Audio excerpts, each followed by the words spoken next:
In an age of entertainment where we have made shows and movies about seemingly every idea imaginable, there are still shows I find that surprise me. One niche of TV there are no shortage of shows for is paranormal investigation shows, and I have to admit I've covered an embarrassingly low number of them. Just one, Ghost Adventures, that's it, that's all I've covered. But for the longest time, there's been a deep hole in the genre that has been begging to be filled, and I think we found that one today. And yes, it's exactly what you're thinking, a ghost hunting show with a home inspector in it. Luckily for you, we have Paranormal Home Inspectors. We're a team comprised of a paranormal investigator, a home inspector, and an intuitive healer? Which, if you don't know what that is, basically it's someone who practices energy medicine, a branch of alternative medicine based on pseudoscientific belief that healers can channel healing energy into a patient and affect positive results. So yeah. Now what makes this show so great is because unlike shows like Ghost Adventures where everyone on the team is set on finding ghosts, or being yes men to Zach Bagans, these guys aren't all on the same page. As you would expect, mainly the home inspector. Because he's just that, he's just a home inspector. He's not there for anything other than to check shit off his list. Now there are plenty of episodes to choose from on YouTube, I just picked one random one, so without further ado, let's check out Paranormal Home Inspectors. This energy has been here for a little bit. The homeowner has escalated the energy. What was that? The lights in the hallway turning on by itself. I can't imagine how that could happen. I have just found 6 reports of UFO sightings in the government files. There is a slight chance here that this could be alien abduction. What the? Not 20 seconds in, and we've already given Ghost the backseat and opened up the possibility of aliens. There's plenty of show left. Alex inherited this classic 1950s bungalow in Scarborough, Canada 10 years ago. This house has a lot of sentimental value. It's been in my family since I've been alive. It was my grandmother's house. My grandmother passed away and left it to my mom. This house means a lot to me. But despite numerous cosmetic changes to the house, Alex has a lingering feeling that he is still living with the past. I've experienced feelings of, there's a presence. So in this episode, we'll be following Alex in his home that was left by his grandmother who passed away, and he's since been experiencing, I'll quote, unexplained phenomena, which is basically an all-encompassing word kind of like anomaly on Ghost Adventures, where it just covers everything. So what's been going on in the house? I hear noises, all the time that are, I don't know where they're coming from. I don't know what the source is. I love how low budget this show is, and it really shows in the recreation shots here. I just imagine the cameraman being like, alright Alex, just walk around the house like you normally would, pretend there are ghosts here, stuff like that. But I do think ghosts are here. Okay. I've heard actually footsteps outside of my bedroom. I've experienced my thermostat. I'll set it to one temperature, but the temperature in the house is a different temperature. One of the craziest things that happened to me is I was just hanging out by myself one day at home, watching TV, and out of the corner of my eye, I caught the hallway light came on. So far, sounds like a lot going on in this house. We hear all about it not just from Alex, but his girlfriend and ex-roommate. On a number of occasions, I could hear very clearly howling coming from the spare bedroom. Alex had gone away for the weekend, and I was by myself. And around 2 o'clock in the morning, I'm woken up by 2 women speaking to each other. Whether it be thermostats not matching the temp in the house, random lights coming on, footsteps, voices, howling, now that I'm saying all this out loud, it kind of sounds like a job better suited for the Mountain Monsters crew. Out of the few episodes that I have watched, it almost sounds like a lot of this could be chalked up to one of those cases of people living in your attic, which I think is the most terrifying thing ever. Those cases where people live in your attic during the day and then when you're sleeping, they come downstairs and eat cheese out of your fridge? A few times I'll wake up and I'll sense that something's happening or someone is there and, I should do something, but I'm in this frozen state and I can't really move and I can't really do anything. I'm just kind of lying there frozen. Quite a few mornings, I'd be getting up to the kitchen to get, some orange juice or something, and he'd be on the couch staring at the TV, which was off. Alex, and he wouldn't respond. Out of frustration, I'd literally give him a shove to the shoulder. Dude. And then it seemed like he was coming out of some type of trance. Okay, let's put a pin in Alex maybe being possessed. Michelle gets a hunch and begins her research into the surrounding area. While Michelle follows up on her lead, Certified Home Inspector Brian Daly begins his investigation. Alright, I don't know if we should necessarily be throwing around the word investigation with this guy. He's literally just doing a home inspection. Nothing else. If I'm buying a house and I hire a home inspector and I'm like, alright, sounds good, let me know how your investigation goes. It is not that serious, I will be done in a few hours tops.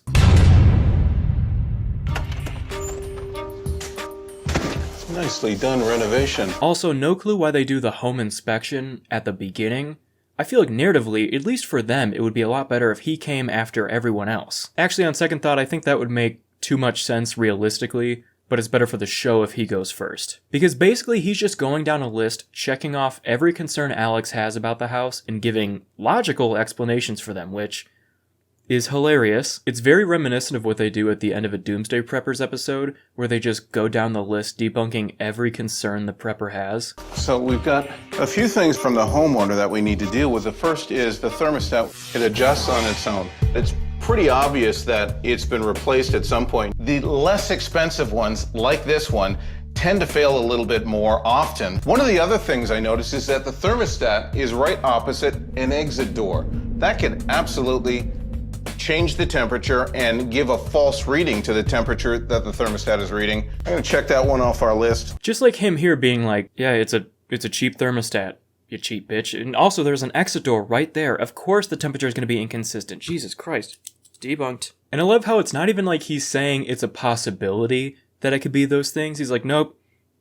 Checked off, dude's fucking nuts. It just does not make sense to put this section in first. But something that does make sense is saving time with a tasty ready-made meal from the sponsor of today's video, Factor. Guys, by now most of you know Factor for helping you eat healthier while saving time and money. In just 2 minutes you can enjoy a fresh, chef-prepared meal that won't break the bank or your diet. And not only is the food healthy, but so is the selection, because Factor lets you choose from a weekly menu of 35 options with meal plans ranging from Calorie Smart, Keto, Protein Plus, Vegan and Veggie, as well as 60 add-on options every week like breakfast, on-the-go lunch, snacks, and beverages. Maybe you're looking for something a little bit more gourmet? Well, Factor even offers meals that feature premium ingredients like filet mignon, shrimp, truffle butter, broccolini, and asparagus. Now I know what you're thinking. Wow. And you'd be right. And depending on how many meals you'd like, Factor lets you choose from 6 all the way up to 18 meals a week. So if you're wanting to eat healthier, tastier meals at an affordable price, you can try Factor out and get 50% off your first Factor box and 20% off your next month of orders using my link. Click the link in the description or scan the QR code with your phone. As always, thank you to Factor for sponsoring the video, and back to Paranormal Home Inspectors. This type of slider can allow air to come through if the windows are not closed properly. If they're left open just a crack, you'll get a whistling sound or a howling sound through the windows that will be very ominous sounding and heard throughout the whole house. So now that we've spent a little bit of time with the home inspector, and I think we're going to see him some more later on, but for now, let's check in with Michelle, the paranormal investigator. And she gets well, what they're calling a hunch. I call it a psychotic episode. On a hunch, after receiving a report that our client is experiencing sleep paralysis, Michelle looked into government UFO files. Alex has been reporting that he's been experiencing sleep paralysis. Sleep paralysis is reported sometimes with alien abductees. So there is a slight chance here that this could be an alien abduction. Are there not like a dozen possible other explanations for sleep paralysis? You know, I wouldn't be surprised if you told me they were 700 different explanations, but no, she's just like, Alex, you were either probed by aliens or you took too much Benadryl. Oh no, yeah, that was definitely it. I remember doing that one night. Oh, yeah, I think we cracked the case. Thanks, guys. So after that, some may call batshit insane theory, we're luckily checking back in with the home inspector for a little dose of much needed reality. Home Inspector Brian Daly continues his inspection of the property. Okay, in the hallway, our list tells us that the homeowner hears footsteps. We've got an old house, we've got 2 cats that we know of, and we've got creaky floors. And, as expected, most of the unexplained phenomena happening in the house can just be chalked up to it being a really old fucking house. The list also talks about this light above me turning on by itself. I can't imagine how that could happen, but one thing that's obvious is that it is an older light, But we have a newer switch. Whoever wired this switch and put these switches in may have miswired it. Like cats running around on a creaky floor or a light fixture with bad wiring and the light switch not being hooked up properly. I will say I have to push back a little bit on him when he goes downstairs to check out the basement. The laundry area had no sound insulation at all. This ceiling is wide open to the upper floors and it's adjacent to the hallway upstairs. The washing machine isn't even level. In its spin cycle, this could sound like a herd of elephants up there in that hallway. There's no doubt the homeowners are hearing footsteps or crazy noises in the hallway. They're all due to what's going on down below underneath the floor. As delusional as the homeowner and other investigators may be, I think most people would hear that amount of noise after just throwing a load in and think, yeah, that's my fucking washing machine. But also, I don't think aliens are abducting him, so I don't think I'm really fully on anyone's side this episode. Houses are live, they move. We have animals in the house, we have wind whistling through the house. There's lots of pressures and things within a house that can cause noises. But now that we've seen that this episode could have clearly ended after just a 4-minute home inspection, it's time for the show to not do that and proceed with Nadine, the intuitive healer, which at the beginning of this I thought would be the most out there part of the episode, but then there was that whole aliens thing. Government UFO files. Okay, angels, cover me. We're going in. I'm feeling there's a lot of male energy here. This fellow wants to move forward, and I hope to bring clarity to him. I'm feeling a lot of male energy here. Hey.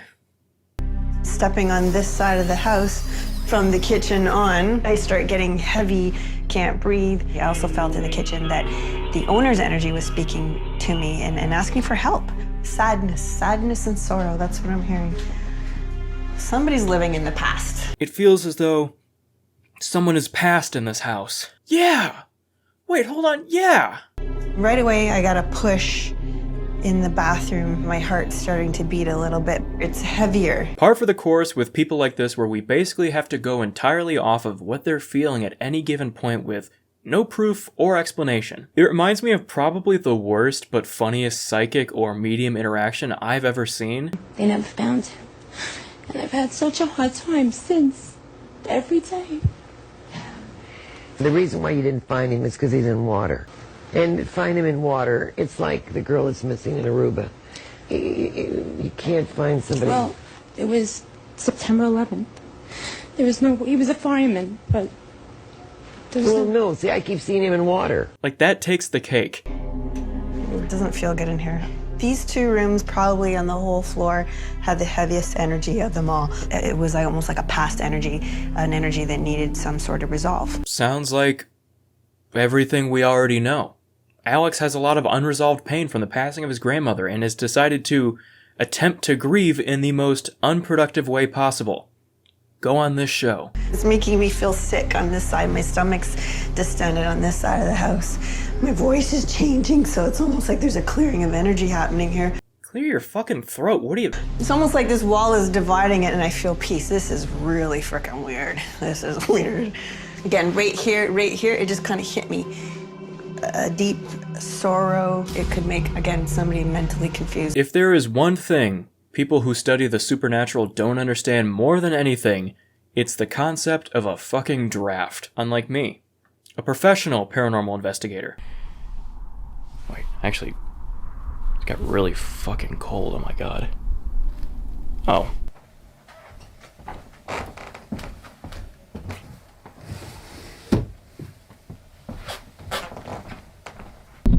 Okay, anyways. So as many renovations as they want to do to this house, I don't know if there's enough that could actually cleanse the energy. What I meant by that statement is that I think that they need to focus on their own intentions in the energy rather than spending money to make themselves feel better. It feels like she's trying to throw shade here at the home inspector with the, well, if you want to spend money to make yourself feel better, then by all means. What, like maybe buy a new thermostat?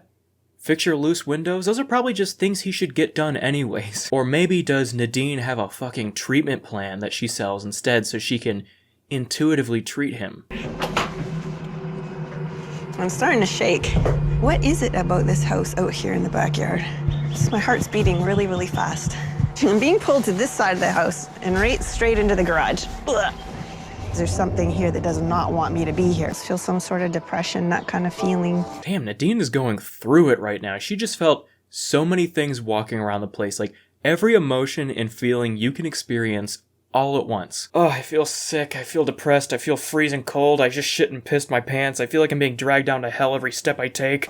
Anxious anxiety. This energy has been here for a little bit, but the homeowner has escalated the energy. I know Alex is watching this shit like, God damn, I'm not feeling any of that at all.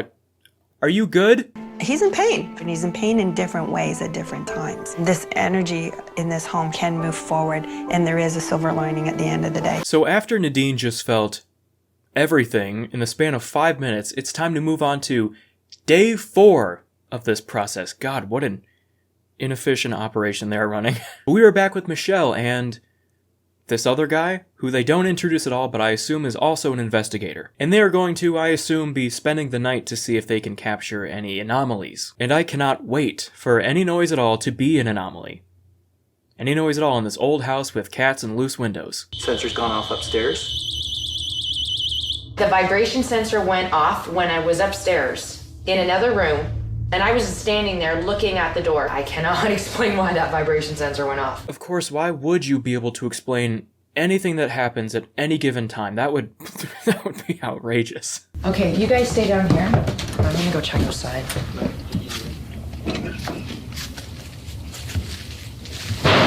What the? Do you hear that growling? I do, yeah. Don't worry, I got it. It was one of the cats. I went outside to check the noises, and you could hear her walking through the leaves. Really? And there was nothing. And then it started banging a bit on the shed. Wow. I checked up. I love him just being like, wow. Yeah, the cat seems really spooked. Yeah. Maybe it's because his owner isn't around, and there's a bunch of people running around filming with sensors and buzzers going off non-stop. We'll end the investigation because I think we definitely got quite a bit. So now after that less than productive evening, it's time for Michelle to sit down with Alex and give him the rundown of their 5-day multi-level investigation. And I'm going to make a prediction. I assume we are going to get some vastly different conclusions from Michelle and Nadine than we are Brian. But that's just a hunch. Which, as we learned, are not always rooted in reality. On a hunch, after receiving a report that our client is experiencing sleep paralysis, Michelle looked into government UFO files. And I know Brian's just going to be like, yeah, just some symptoms of an old house. I'd probably get a new thermostat. You can pick them up at Home Depot for like $30. Oh, you got a new water heater last year. That's good. We've conducted a complete multi-level inspection of your home. Brian, our certified home inspector, this is what he had to say. Once again, starting off with the home inspector's conclusion first really does not help your case for everything that is about to follow. Or maybe it's the opposite way around. I don't know. I think no matter what, in my mind, the home inspector comes out on top. We've got an old light with a new switch. The two probably aren't married together properly. Noise is heard throughout the house. Every time that furnace kicks in, the ductwork heats up and expands and causes this tick, tick, tick sound that will carry throughout the whole house. I would say his explanations are logical, and, I accept them. All right, good enough for me. When my team and I did our investigation, tons of stuff happened. What was that? It sounded almost like moving furniture. That sensor just went off on its own. Is there somebody up here? With them showing everything going off one after another like that, you'd think a fucking deer got loose in the house. Now, while Alex has mostly been on board with their theories thus far, you can see when she brings up the possibility of aliens, his face shows him regretting this whole thing in real time. I went through the government UFO files. Okay. And I actually found 6 reports of UFO sightings. Really? Yeah. Interesting. These 6 reports that I have found are all within 7-kilometer radius of your home. Okay. Half of them are less than 5 kilometers. Wow. I know you've also reported to me that you have been experiencing sleep paralysis. Yes. Sleep paralysis / old hag syndrome. Some people who have been experiencing abduction have reported that they experience sleep paralysis as well. Wow. A lot of this energy is reflecting on the illness of his mom living in this house. He's in pain. He really needs to accept it. Are still affecting the energy in his home. Until he is able to make peace with the past, he will likely continue to experience disturbing occurrences in his home. We hope we've given you some answers here. Great. So, Alex, what do you think? Ugh, okay, wow. Oh, Jesus Christ, what a waste of my vacation time. Okay, so after a 5-day multi-level investigation with 3 different experts, one of which being an actual licensed expert in anything, we've come to the conclusion that Alex needs to maybe replace a few things. And also, let me check here. Get over his fucking grandma. Grieving in any way other than this TV show is probably the best thing he can do. A few months after our paranormal inspection, Alex continues to search for more answers. And now we're jumping a few months ahead to check back in and get an update from Alex on how things have been going. Well, since you guys were here last, I've taken some time to really absorb the things I've heard. The things that, Nadine said to me still resonate with me. Based on all the information that, has been provided to me, I feel comfortable staying here, and I feel that I do have an emotional and maybe a possibly deeper connection to the house and to the property. So yeah, I'm definitely gonna stick around. No word on the thermostat situation, I guess. He seems to be doing all right, I guess, grieving normally. So that's a step in the correct direction. Even if he did waste a lot of PTO filming this episode, I'm glad he got something out of this, and I hope you got something out of this video.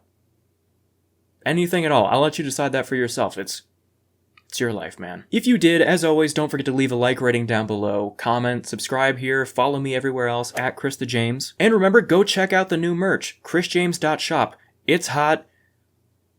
You're hot. Yeah, new merch. It's on my channel. You can go to my store tab. It's there. Also, don't forget to go check out Factor. Remember, my link in the description. Get 50% off your first month and 20% off your next month's orders. With that being said, thank you guys all again for watching, and I will see you next time. Goodbye.